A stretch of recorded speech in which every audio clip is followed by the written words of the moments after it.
तो इस देश के अखंडता के खिलाफ करने वाली संगठन भारतीय जनता पार्टी और उनके सहयोगी दल, रियो जी के दल, मुख्यमंत्री जी के दल को जो है सहयोग करके चुनाव जितवाते हैं, इसलिए समस्या का समाधान नहीं हो रहा है। ये फोटो है 3 अगस्त 2015 का। प्रधानमंत्री जी भाषण दे रहे हैं। आपको याद होगा उस दिन सभी टीवी चैनल में हेडलाइन ऐसे चल रहे थे कि ऐतिहासिक 70 साल में कुछ नहीं हुआ। पृथ्वी तो छोड़ दीजिए, मंगल ग्रह तक ये लोग पहुंच जाएंगे, क्योंकि अब तो मोदी जी के जो उपलब्धियां जो है जिस तरह से हम लोग दर्शाते हैं, तो नागा समस्या का समाधान के बारे में मोदी जी ने 3 अगस्त 2015 में एक बहुत बड़ा कार्यक्रम आयोजित किया था उनके निवास में, और आपको बताया गया था कि नागा समस्या का समाधान हो गया है।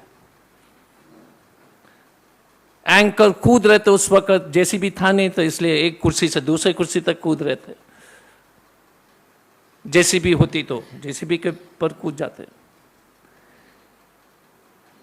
वैसे समाधान जिसका कोई प्रतिलिपि कहीं पर भी उपलब्ध नहीं है। प्रेस के ऊपर दबाव तो मैं समझ सकता हूं, अब तो ये रिपोर्ट भी नहीं कर सकते कि क्या समाधान है।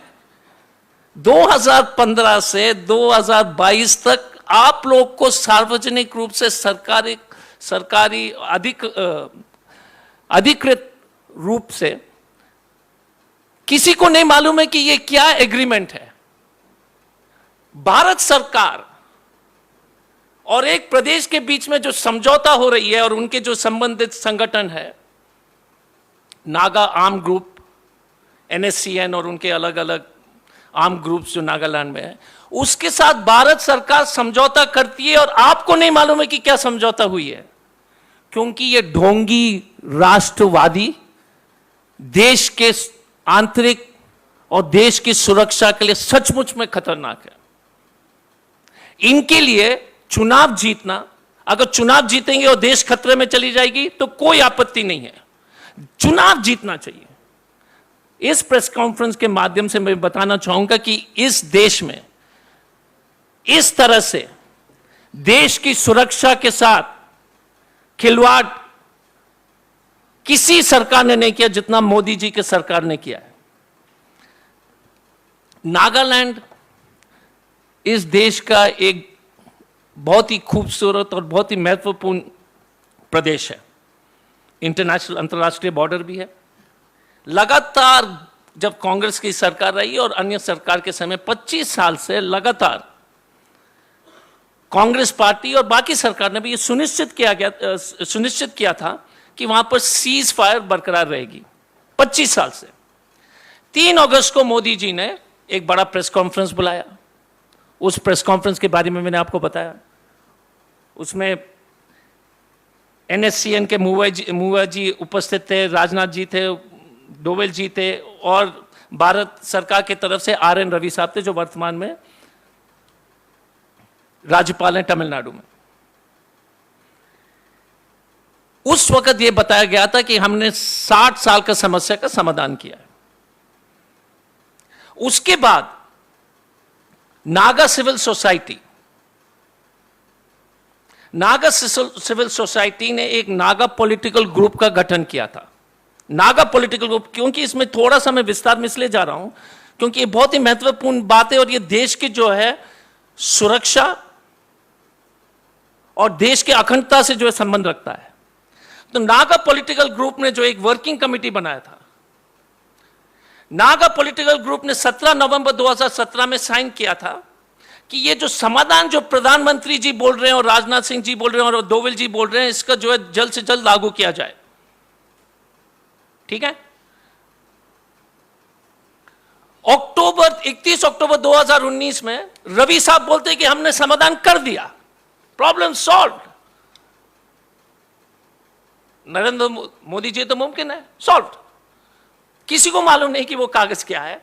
क्या सॉल्यूशन है, देश के जो है देश के ऊपर क्या प्रभाव पड़ेगा, कोई चर्चा नहीं। उसके बाद 60 पार्लियामेंट्री एमएलएस, क्योंकि नागालैंड में विचित्र स्थिति है, पूरी 60 के 60 जो है सरकार में है, एक ही ऑपोजिशन पार्टी है, वो कांग्रेस पार्टी है जो बाहर है। 60 MLAs belong to the government of Nagaland. इन्होंने ये कहा था कि ये जो एग्रीमेंट हुआ है उसमें एनडीटीपी, बीजेपी, एमपीएफ ये सब लोग हैं, यूडीए गवर्नमेंट है। उन्होंने कहा था कि आपको जिस नागा समस्या का समाधान, the Naga solution should be implemented, we approve it. अब आप फास्ट फॉरवर्ड कीजिए, नलिन कोहली जी बीजेपी के जो इंचार्ज हैं वो पहुंचते हैं दीमापुर और वो एग्रीमेंट करते हैं सीट अरेंजमेंट बिटवीन रियो जी के पार्टी एंड बीजेपी। कोई चर्चा नहीं है एग्रीमेंट का, क्योंकि बीजेपी को नागालैंड या देश से कोई मतलब नहीं है, सिर्फ चुनाव जीतना है। अगर वो चुनाव जीतेंगे और देश हारेगा तो कोई समस्या नहीं है। अगर गलती से देश को फायदा होगा उनका चुनाव जीतने से, तब उनको आपत्ति नहीं है। लेकिन ऐसी ढोंगी राष्ट्रवादी पार्टी की हरकत के बारे में और जानकारी लीजिए। नलिन कोहली जी जाते हैं और एक समझौता करते हैं, उसके बाद ये कहते हैं कि नागा समस्या का समाधान हो जाएगा। पर 2015 में माननीय प्रधानमंत्री जी ने तो बोल दिया कि समस्या का समाधान हो गया है। तो नलिन कोहली जी क्या बोल रहे हैं, होने वाला है। तो आप जान सकते हैं कि पिछले 7 साल में टीवी चैनल से लेकर के पत्रकार लोग को जो है बुला बुला करके आपको जो है गुमराह कर रहे थे प्रधानमंत्री जी और ये भारत सरकार। आपने भी छापा, सब लोग ने हेडलाइन छापा, टीवी के हेडलाइंस थे प्रश्न चिन्ह, क्या 60 साल में इस तरह का समस्या का समाधान हुआ कि नहीं, सब हेडलाइंस जो है चले। अभी तक समस्या का समाधान नहीं हुआ है, ना आपको जानकारी ना हमको जानकारी है। एनएससीएन ने उस कागज को लीक किया है, लेकिन सरकार ने जो है सार्वजनिक नहीं किया। ठीक है, अब दूसरी तरफ मैं आपको इतिहास में थोड़ा सा ले जाना चाहता हूं। असम एकॉर्ड 15 अगस्त 1985 राजीव गांधी जी के नेतृत्व में हमने साइन किया था। आपको याद होगा, उस एकॉर्ड के बाद हम चुनाव हार गए। असम गण परिषद की सरकार वहां पर जो है गठित की गई 1985। 96 में फिर से हुई।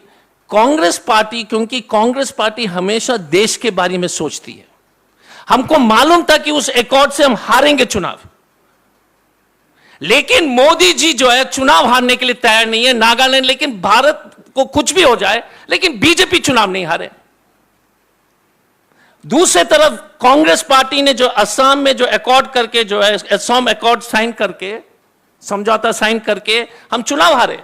हमको मालूम था कि हम चुनाव हारने वाले हैं, लेकिन देश सर्वोपरि है, देश सर्वोपरि है, लेकिन नॉट फॉर मिस्टर मोदी।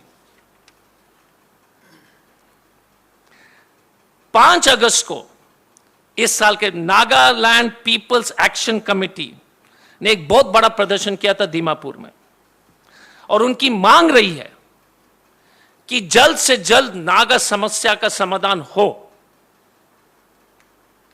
वही समस्या का समाधान जो मोदी जी ने कहा कि 2015 में उन्होंने कर दिया है। अमित शाह जी अब बोलते हैं 2024 के बाद नॉर्थ ईस्ट के समस्या का समाधान होगा। तो मैं आपसे एक प्रश्न करना चाहता हूं कि यह किस देश के टीवी रिपोर्टर्स और अखबार के कोई मान सम्मान सरकार को जो है कोई ध्यान नहीं है। आपने तो सब लोग ने रिपोर्ट कर दिया कि मोदी सरकार ने समस्या का समाधान कर दिया, और क्योंकि इन्होंने समाधान नहीं किया, प्रॉब्लम क्या है? 1 नेशन 1 टैक्स आपने सुना मोदी जी का भाषण। नागालैंड में 1 स्टेट 18 टैक्स है। 18 टैक्स है आर्म ग्रुप्स के माध्यम से। वहां की जनता के ऊपर 18 आर्म ग्रुप्स अपने टैक्स लगाती है। 1 नेशन 1 टैक्स तो छोड़ दो भाई साहब, 1 स्टेट 18 टैक्स है, फिरौती। दूसरा सबसे बड़ा आरोप मैं आपको बताना चाहता हूं, इस समस्या का समाधान क्यों नहीं हुआ, और ध्यान से सुनिए, ये देश के खिलाफ एक बहुत बड़ा षड्यंत्र है। वर्तमान मुख्यमंत्री जी जो बीजेपी के एलाई हैं, उनके जो पूरी राजनीतिक संरक्षण जो है NSCN-IM से है। सुन लीजिए प्लीज गंभीरता से इस बात को जो है, please note it down very seriously. उनके जो पूरे चुनाव में NSCN-IM वो लोग मदद करते हैं चुनाव जीतने में, तो इस देश के अखंडता के खिलाफ करने वाली संगठन